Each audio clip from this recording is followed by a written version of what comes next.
Thank you for tuning in to the Voice of the Victim podcast. We discuss a lot of sad and potentially triggering things on this show. We try to be as sensitive and cautious as possible, but if you are sensitive to things involving abuse and may be triggered, please think twice before listening to our show.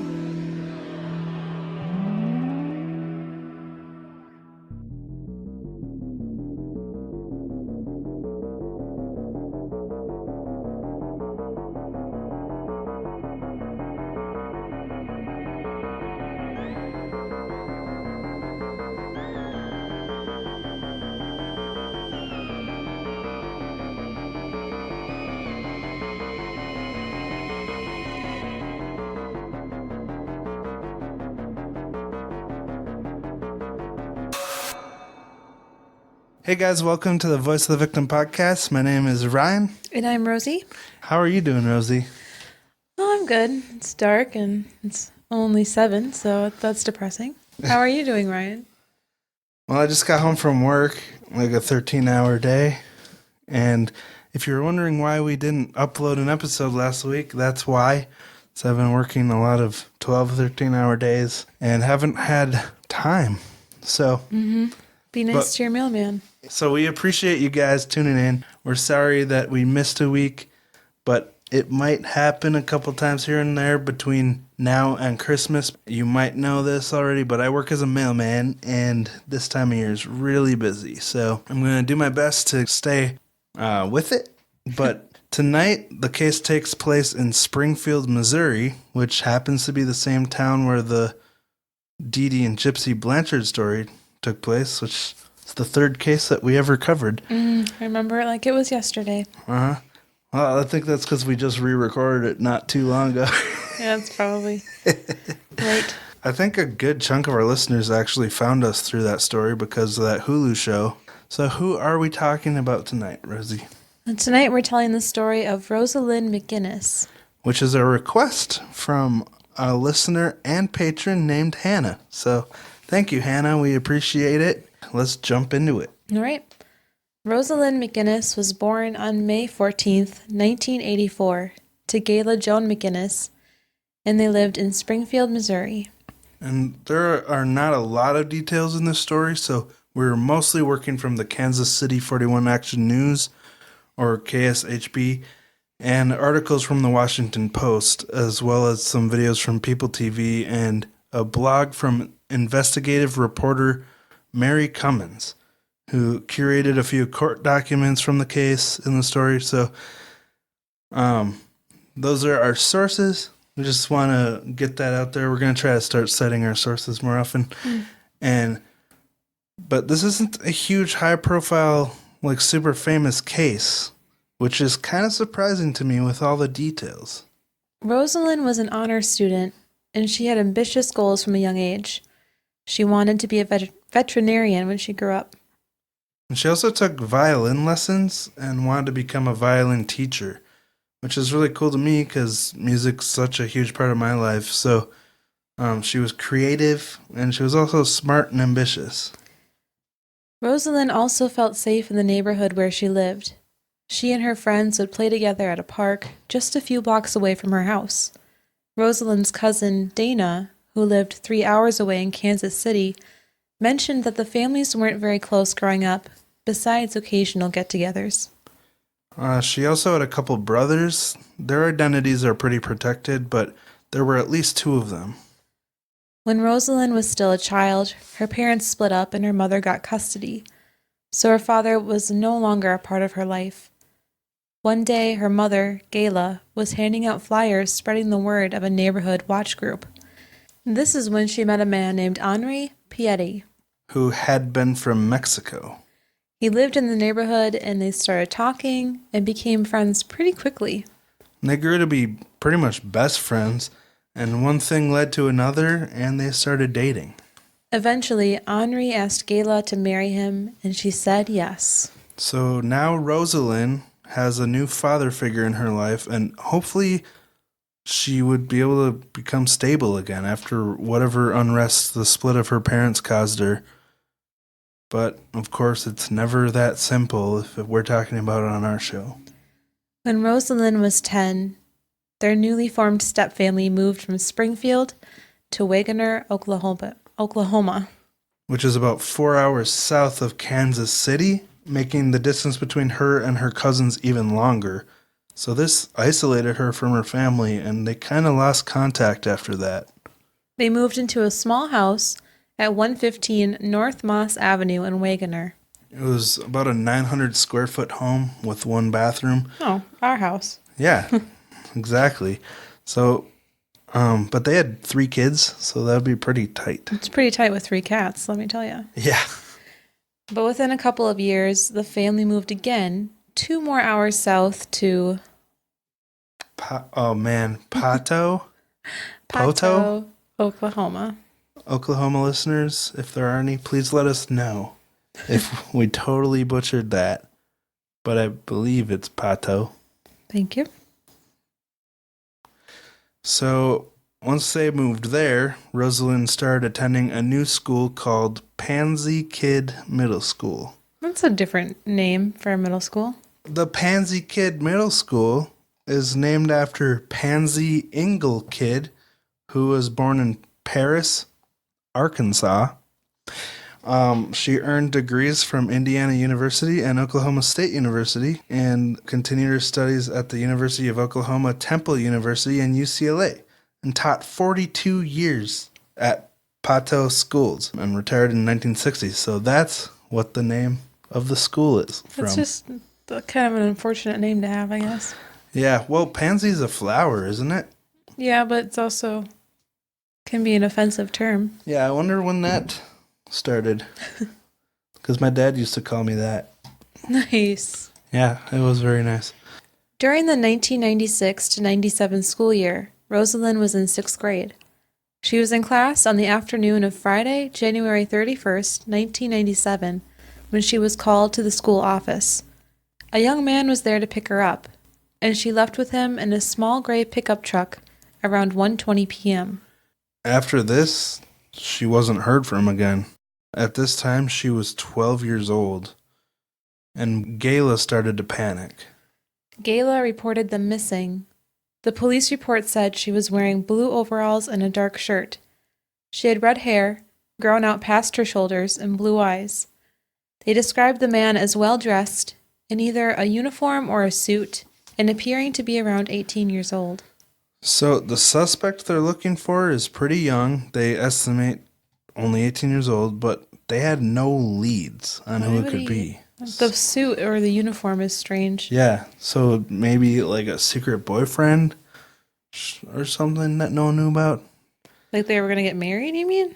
Well, I mean, that's what I would assume if I heard that an 18-year-old picked up a 13-year-old at school, or a 12-year-old, I guess is what she was. But remember Jasmine Richardson? She was only 12. I suppose, yeah. When she had that boyfriend. Gayla reached out to the media to try to get the word out there. She also reached out to Child Search Ministries, who created and began to circulate a missing persons flyer for Rosalynn. And they were extremely hopeful that they would find her. Gayla also reached out to the cousins from Kansas City. The family and other volunteers worked hard handing out stacks of flyers. The more time passed, the more frantic the search became.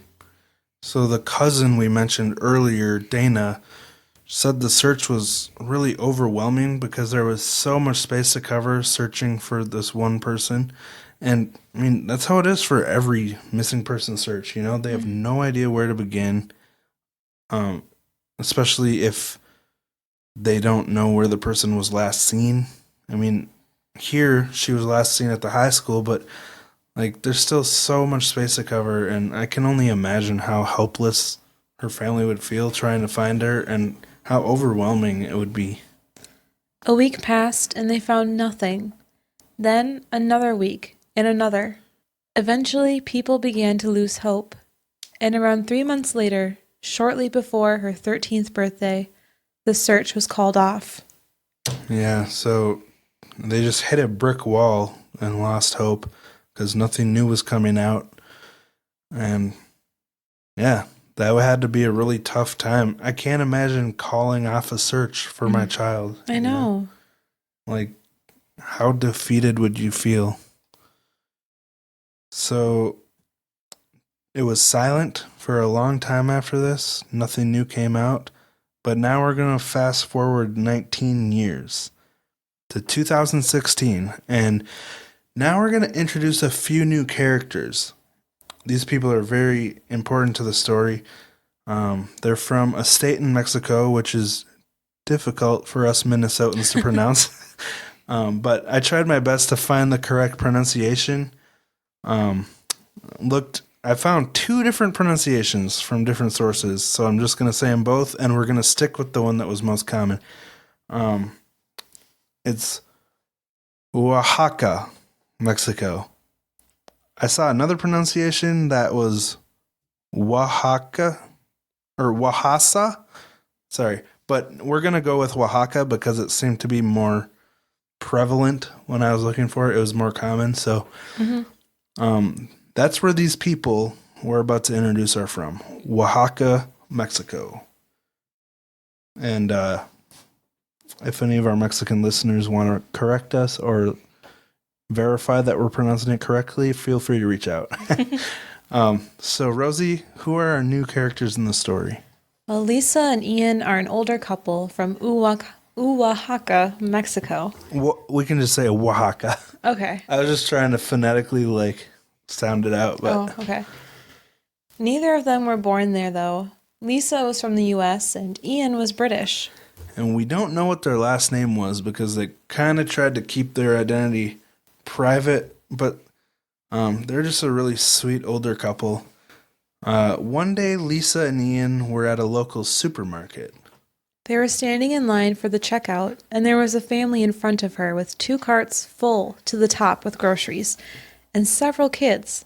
One cart was just filled up with meat. So that would be a pretty dang expensive grocery haul. A whole cart full of meat?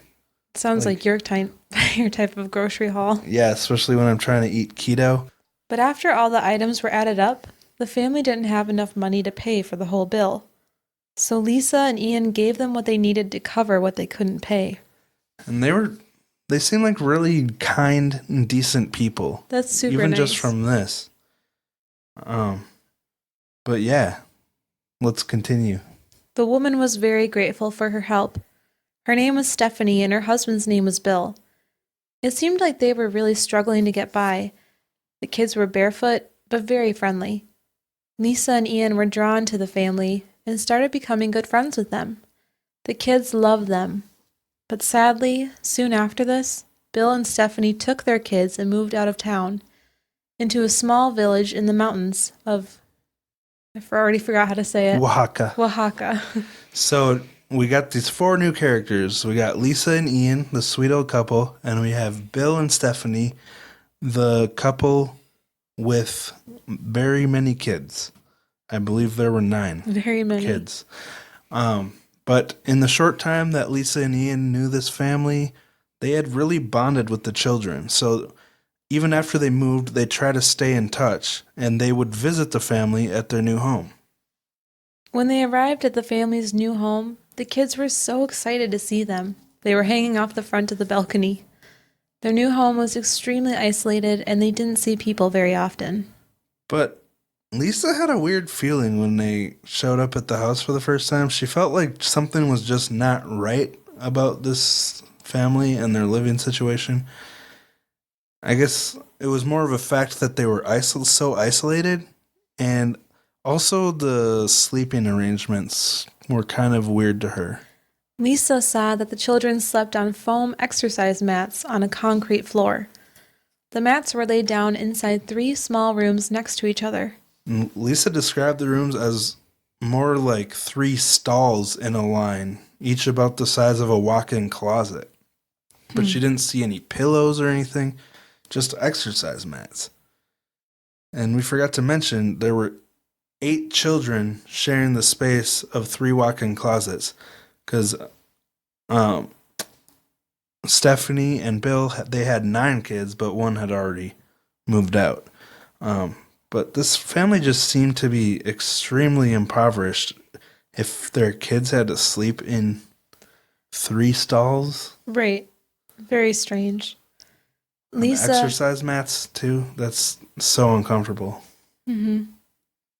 Lisa and Ian kept in contact with the family and tried to do what they could to help them out. One day, they brought the family a cake, and while they were there, one of the little girls was lying down on her mat in the fetal position, secluded from the fun, and she looked like she just wanted to disappear. Lisa and Ian were worried because the children were all extremely thin, and their father, Bill, seemed to be very distant from them. Some of the kids even told the couple that their father didn't love any of them, and they got the sense that the children weren't allowed to talk around Bill. So it was clearly a difficult life for these children, and Lisa and Ian were overwhelmed with this nagging sense on them that they needed to do something to help these children and their mother, who got a similar treatment from Bill. They knew they needed to help the family, but they didn't know how they should go about it, or even why they felt the need to do it. But they were so blown away by the awful living conditions that they just couldn't ignore them. They continued to visit the family regularly and bring them food. And these people are great role models for all of us. Like, I know we all are entitled to our own privacy, and you don't want to get involved in people's lives, tell them what to do or how to live. But if you notice something off with kids like this, I mean, sleeping on exercise mats with no actual bedding in 3 walk-in closet-sized stalls, and having a very cold and distant father, those are 2 red flags. So And were they like makeshift rooms within rooms then? Or I'm a little confused with that setup. yeah, I'm not quite sure. I didn't see any pictures, but they were small, and it was like a concrete floor with exercise mats. So, really uncomfortable. But they're not doing anything extreme here. They're not trying to go on the offensive and be like, what are you doing to these kids? They're just trying to do what they can to help and slowly investigate to see if they could do more.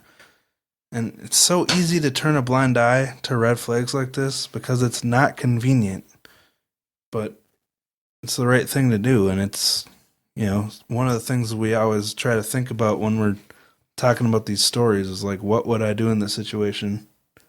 Mm-hmm. So I think the more we talk about it, it's an interesting example of how to handle something like this. One day, while visiting the family, Bill mentioned that he was 62 years old. This shocked the couple because he looked much younger than that. But it also shocked them because they knew that Stephanie was only 32 years old, and her oldest kid was 16 going on 17. Then they really started to put things together. This woman could have been as young as 14 years old when she became pregnant with her first child. And even creepier, Bill would have been between 46 and 47 at the time. So a 47-year-old having a baby with a 14-year-old, and now they're married? And that's really weird. Yeah. One day, when Lisa knew Bill wasn't home, she called Stephanie and flat out said, "We know there's something wrong. If you can get your husband either in jail or rehab, we'll help you." But as they were on the phone, Bill came home, and Stephanie frantically hung up. They didn't hear back from her. So it felt like they messed up. Like they were suddenly cut off from the family and ended up moving soon after this. So they kind of had to accept that they probably wouldn't be able to help Stephanie and her 8 children. But one day, Ian was out walking their dog, and by some miracle, he ran into Stephanie with her 8 kids. Bill wasn't with her, which Ian had never seen before. So he knew that Stephanie had found a way to get away from him. And he and Lisa took the family in. And they give the kids food, who tore through 2 boxes of cereal within minutes. They were clearly really hungry. And then, even after the cereal, they made several peanut butter and jelly sandwiches for them. And while they cared for the children, they realized that most of them couldn't read or write. They had just been extremely secluded and cut off from society, and clearly malnourished as well. It sounds a lot like the other case that we covered, one of our first ones, Oh, yeah. with all those kids that they would take to Disney all the time. Turpin family, yeah. Bill- Episode 26, if you're interested. That's 26. Wow. Well, it was our first episode, but then we redid it at that's episode right. 26. You might be wondering how Stephanie was able to get away from Bill. Well, Bill had passed out after having a lot to drink one night, and this gave Stephanie the chance to gather the kids and escape from him. She got the kids ready, and they piled into a taxi and left to go find Lisa and Ian. But unfortunately, they had moved. Yeah, so she couldn't find them at their house, and they kind of just started driving around. And I'm still amazed that they were able to find Ian while he was walking his dog. Like, what are the chances that they'd run into each other? Now that she was away from Bill, Stephanie was finally able to open up to Lisa and Ian about what her life was really like. She told them that when Lisa had initially called her, she was too shocked to respond, and that no one had noticed something wasn't right in this family situation before, or at least no one had said anything about it. Knowing that someone cared enough to say something is what motivated Stephanie to find the courage to escape. It had been a dream of hers for many years, but seemed so impossible at this point. For years, several people had looked at Stephanie with judgment for the way her kids appeared. How could people not notice that something was so wrong and just judge her for... Right? So you really got to hand it to Stephanie here because, like, that phone call where Lisa and Ian were telling her, if you need help, we're here for you. It got interrupted by Bill coming home. But even though they got cut off, she was able to find a way to get all the kids together and escape. And even though Lisa and Ian had moved, they were able to run into Ian just randomly. Like, it's unbelievable how that all came together. But you got to give her a lot of credit. Yeah. So 2 weeks after Ian and Lisa took her in, she was finally able to tell them something that she had been holding inside for 19 years. And you probably know where this is going, but if not, Rosie? I had speculations. Stephanie looked at Lisa one day and said, "Look, I have to tell you something. Stephanie isn't my real name, and Bill isn't his real name." Lisa was dumbfounded and replied, "Who are you?" She replied, "My real name is Rosalynn McGinnis. He molested me starting at 10 and stole me from school when I was 12. So I'm sure some of you have already put that together. But yeah, Stephanie is actually Rosalynn, the girl who had gone missing in 1997, 19 years ago. Immediately, Lisa typed Rosalynn McGinnis into a search engine and found the missing person poster. She showed Rosalynn and asked, "Is this you?" And according to Lisa, Rosalynn looked almost identical to the photo on the poster from when she was 12. Rosalynn turned to Lisa somberly and said, "I've been waiting 20 years for somebody to do the math and figure out that a 15-year-old shouldn't have babies like this, and that at 20 I shouldn't have grown children. I've been waiting all this time and I couldn't say anything. You're the first person who ever noticed that things were wrong and did something, and I'm so grateful." So yeah, when she was 15 and she had her first kid, she was hoping someone would notice, like, this is weird. Yeah. But no one ever did anything. So it's really nice to see the difference it can make in someone's life if we're just attentive and try to help people if we notice something's off, like Lisa and Ian did here. And like we said from the beginning, Rosie, what's our motto? If you see something, say something. Yeah. But it's not that simple. We got to be really discerning about how to do it because we don't want to cause more trouble than there already is. You know, if you do it too abrasively or, too, not under the radar, it can make things even worse. So The way Lisa and Ian did it is really great. They waited until the abuser was gone, then they made their move. Went under the radar to make sure that it went as smoothly as it could. It probably helped a lot that they weren't intimidating her to leave him Yeah, and to stand up to him. They were very subtle. true. Yeah. Ian and Lisa were glad they could help, but also disappointed that it had taken almost 20 years for someone to do something. So many people had turned a blind eye to the situation. Yeah. So here's a 32-year-old woman with 8 kids. One is almost 17. And like I mentioned earlier, she had a 9th child, her firstborn, who had already escaped to the U.S. But how did she end up in this situation? How did she go from disappearing from her school to in Mexico? Well, now we're going to go back to January 31st, 1997, the day she disappeared. The police report had said that the man who picked her up from school appeared to be a well-dressed 18-year-old.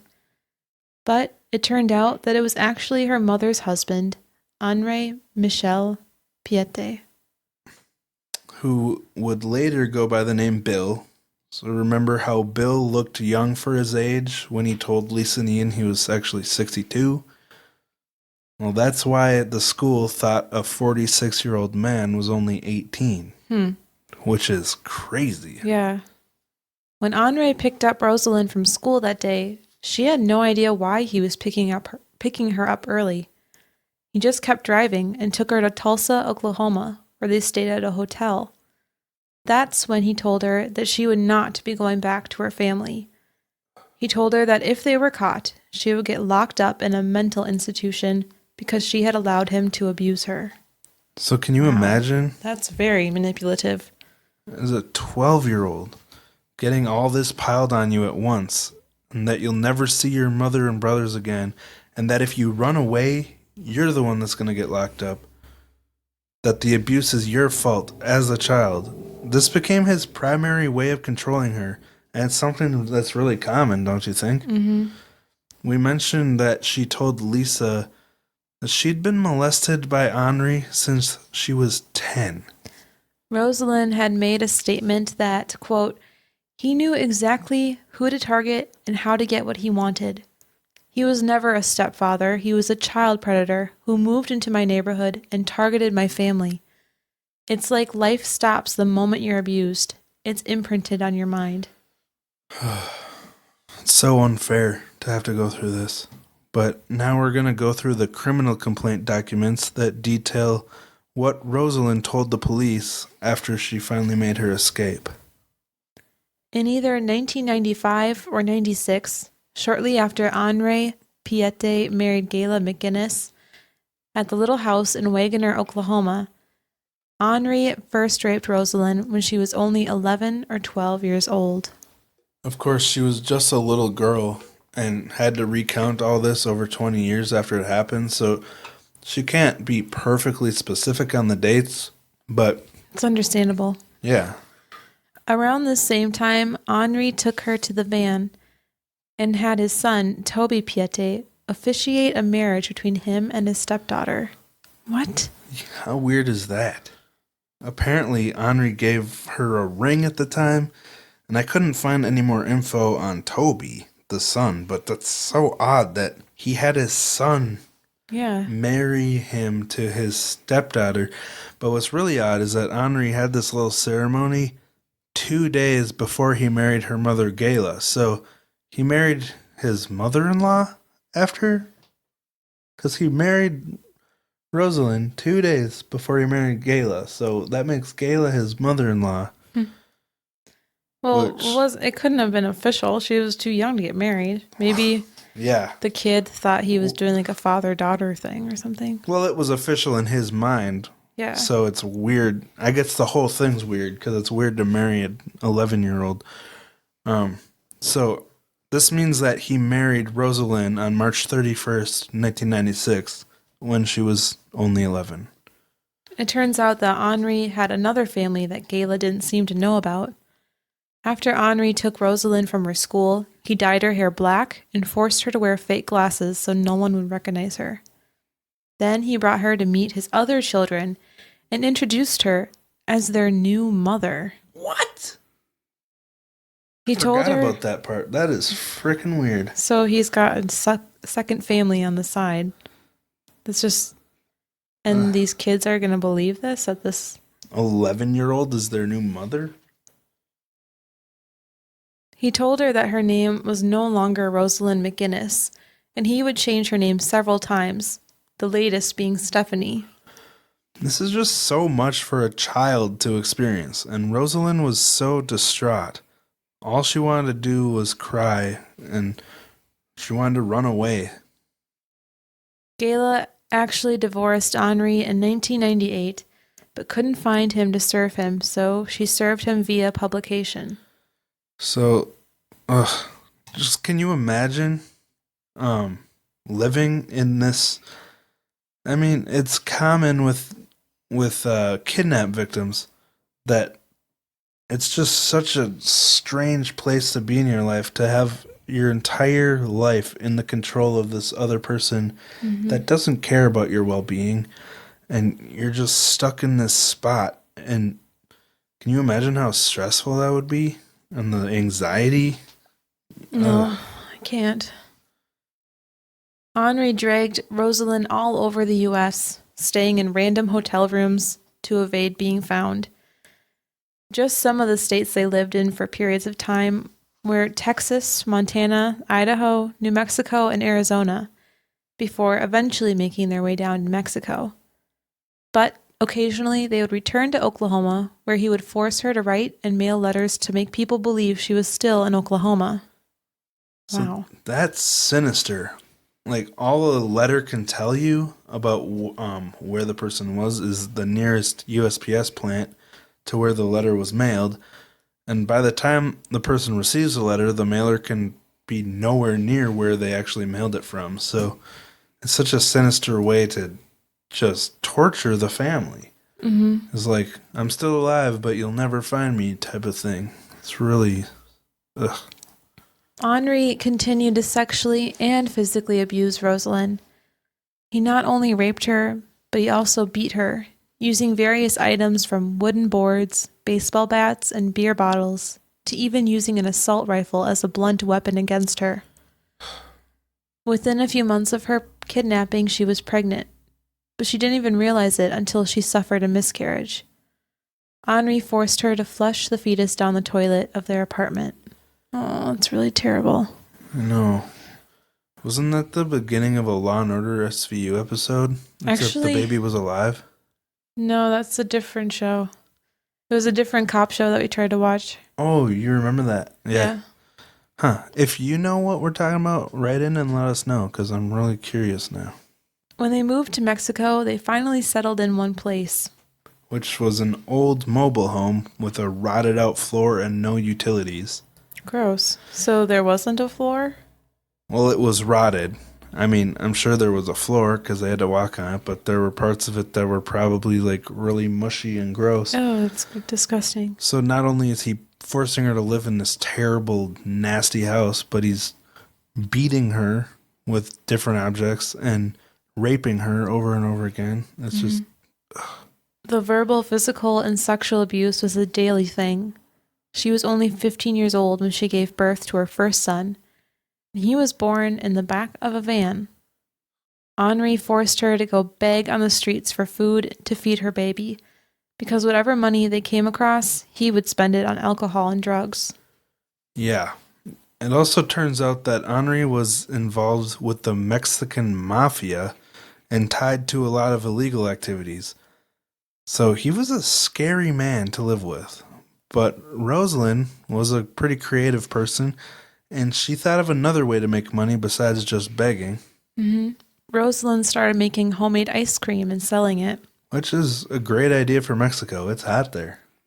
But Henri was extremely controlling and made her check in with him hourly. She was only allowed to speak to people for business purposes, and no other conversation was allowed. At first, she had tried to escape on multiple occasions, but she could never get away. And after she was caught, the consequences were brutal. Yeah, to this day, she has several scars all over her body from the physical abuse she suffered. I mean, just on her scalp, they found 21 separate scars. Oh. So just her whole... She's been so physically abused. On the day of one of her children's birth, Henri grabbed a stainless steel frying pan and started trying to smack her in the stomach. She protected her baby with her arms, but it cut her all the way down to the bone. He said it was because she spoke out of turn. What the heck? He was literally trying to kill the baby, and he blamed her for it after she got a severe gash in her arm. Like, how unfair is that? But needless to say, the 19 years she spent with this monster were absolutely miserable, and she gave birth to 9 of his children, plus the miscarriage. And despite all that, she did the best she could to be a good mother. Oof. After escaping to Ian and Lisa's house, Rosalynn was terrified that Henri would come looking for her and her kids. But she was able to contact the U.S. consulate in Oaxaca. Yes, good job. And they had said that they would help her out. They arranged for a fruit truck to taxi the family on a several-hour trip to the consulate. But when they arrived, the U.S. consulate wasn't able to help them. At this point, Rosalynn was frantic, though, having nowhere to go, and she was terrified that Henri would use his mafia connections to track them down. And Oaxaca is deep into Mexico. It's nearly a 17-hour drive from there to the southern tip of Texas. 17 hours. So getting out of there would not be easy, and having no one else to call, she contacted Lisa again. This time, Lisa reached out to the National Center for Missing and Exploited Children in Washington, D.C., and after seeing Rosalynn registered as missing, they asked the family to take a bus north to Nogales, where there was a U.S. embassy. This was not a simple short trip either. This was about a 30-hour car ride. Like I said, they were deep into Mexico. Had to be a really miserable car ride. But thankfully, they were able to get a flight out of Nogales to Tucson. I always do that. And then to Dallas, and finally to Kansas City. Your grandma lives in Arizona now. You gotta know how to pronounce their cities. I know. I do know how to pronounce her city. Was it surprise? Yeah. Nice. So Rosalynn mentioned how none of them had ridden an airplane before. So it was scary, but pretty exciting for them. And it was like a newfound freedom they had after they finally got into the U.S. She was happy to be away from her captor, but the transition was difficult. The U.S. culture is completely new to the children and completely different from what Rosalynn knew as a child. There are so many things when experiencing a transition like this that are really new to you. Like even adjusting to American food has been a struggle for them. But the hardest part of all was knowing that Henri was still out there and could possibly show up any day. I can imagine for the kids, what a culture shock. I mean, right? They have no idea. That's all they knew. Small town that was so isolated. Right. I wonder if they knew much English. The kids. No, probably not at all. I mean, they didn't know how to read or write. Right. Rosalynn struggled with nightmares, waking up thinking that Henri was standing over her. And she was really nervous to go to public with her story. But she found the courage to do it because she wanted Henri Piette to be found and held accountable. Her story was published in People magazine in September 2017, and that spread awareness of this man. Not much later, Henri had been trying to enter the United States. But they recognized him and he was arrested and extradited to Oklahoma. That's such a good feeling. Yeah. Did you say Oklahoma? No. I've never heard it said like that before. I think you did. But why isn't Rosalynn with her family? Well, we'll get to that. But this was such a huge relief to Rosalynn because she could finally let go of that fear, that he was coming after her, just to know that he was finally detained. Mm-hmm. On Monday, June 10th, 2019, he was found guilty of all counts, including kidnapping, travel with intent to engage in a sexual act with a juvenile, lewd molestation, child abuse, and first-degree rape. Ugh. And in response to these charges, Henri said some disgusting things. But just to show how completely unremorseful he was, what I mean by that is he said, "I never raped any children. I made love to my wife. We were married." Which is so gross because it doesn't count if you kidnap a child and have some little BS ceremony in a van officiated by your son. But thankfully, he can potentially get life in prison, and I can't imagine a jury taking it easy on him. He stole 2 decades from this who was a little girl when he took her, and now 32-year-old woman with 9 kids. Yeah. And probably the most important 2 decades of her development into a functional adult. Oh, for sure. It won't be easy for her to adjust, let alone her kids, you know? Yeah. Rosalynn is trying her best to move forward, but she has a very tiny income and cares for her 8 youngest children. The children are very far behind their peers on education. And the children have a lot of interests, like reading, animal rescue, and gymnastics. So they're really trying to integrate into U.S. society, and they have passions. But it's got to be such a struggle. They'll always have this really rough start in life, this tough hand of cards dealt to them, you know. And they'll probably always have effects on them for the rest of their lives. And it's another reminder to be empathetic to the people around us, because we never know by looking at a person what they've gone through. These children are integrating into society, but it's not like they're wearing a big sign that says, "My father kidnapped my mother when she was 12 and raped her and abused her and neglected me and my siblings," you know? They don't wear a badge that says that. But these kids are living among us now, as well as thousands of other survivors of abuse, and we never know when we're around them. So just try to be kind to everyone, you know? Watch more Mr. Rogers and Bob Ross. That's what we've been doing. Try to see the brighter side of life while you have that luxury, because some people can't. Mm-hmm. And just think about what the people around us may have gone through, because, you know, you can't really know a person just by seeing them. That's beautiful, Ryan. Well, thank you. It's also nice to see that J.C. Dugard's foundation, which we discussed when we covered her story, has really been helpful to Rosalynn and her children.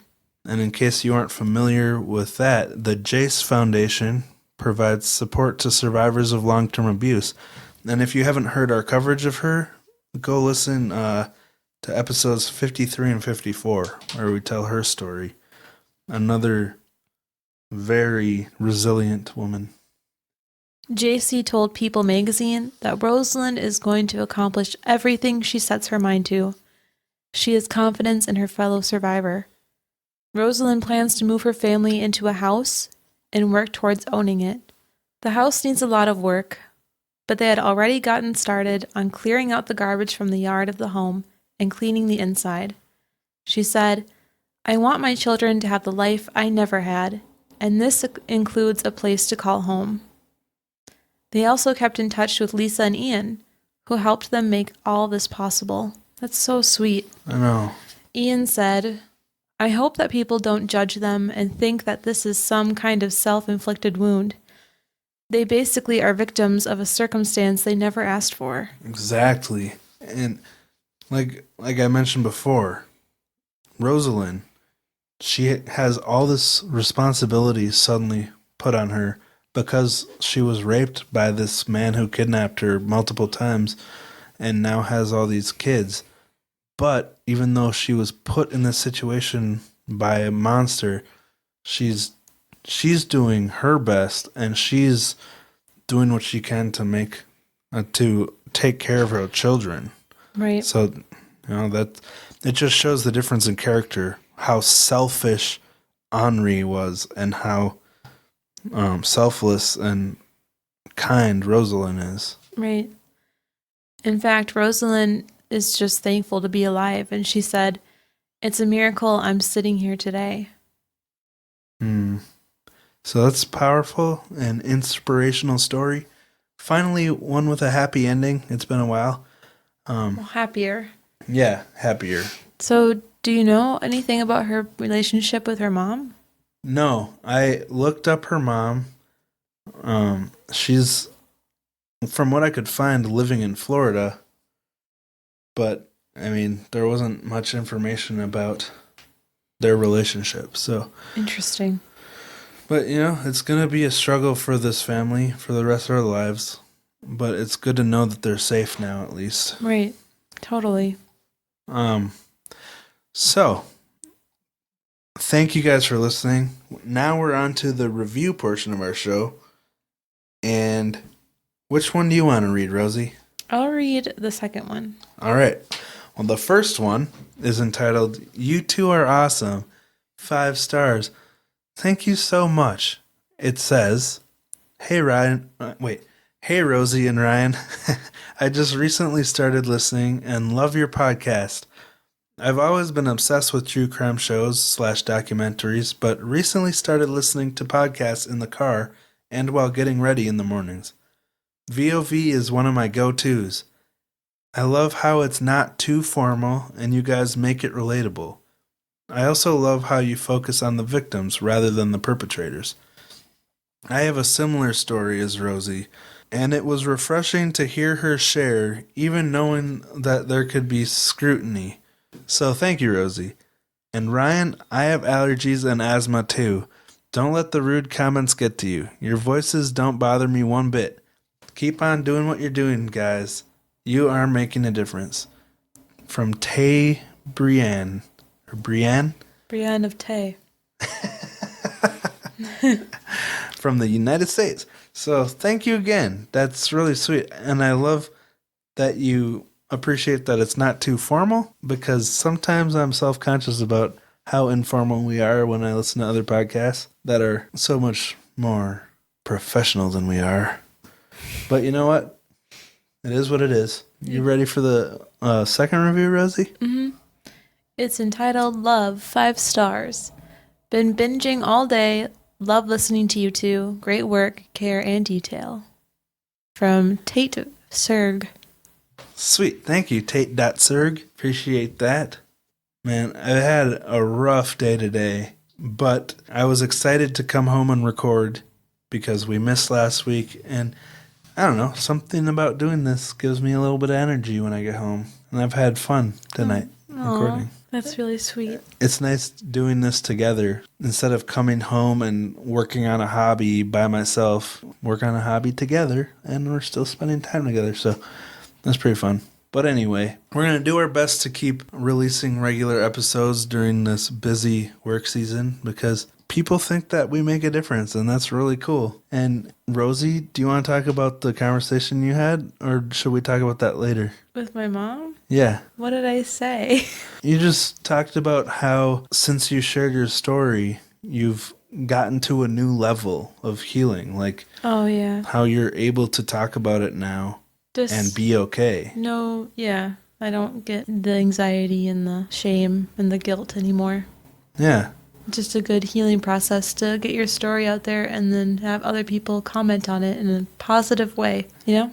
Yeah. Nikki, from our last listener story, recently messaged us about the same thing, just about the healing factor of sharing your story. So if you have your own personal story, feel free to send it to us. We would love to hear from you. I mean, obviously it's up to you and your comfort and what you think is best for you because everyone's different, but it has been helpful to many people that share their stories to be able to, when you're able to talk about it without breaking down, then, that's a big step forward. Right. I suppose we'll wrap this up. So thank you for listening, and we'll talk to you next week. Bye.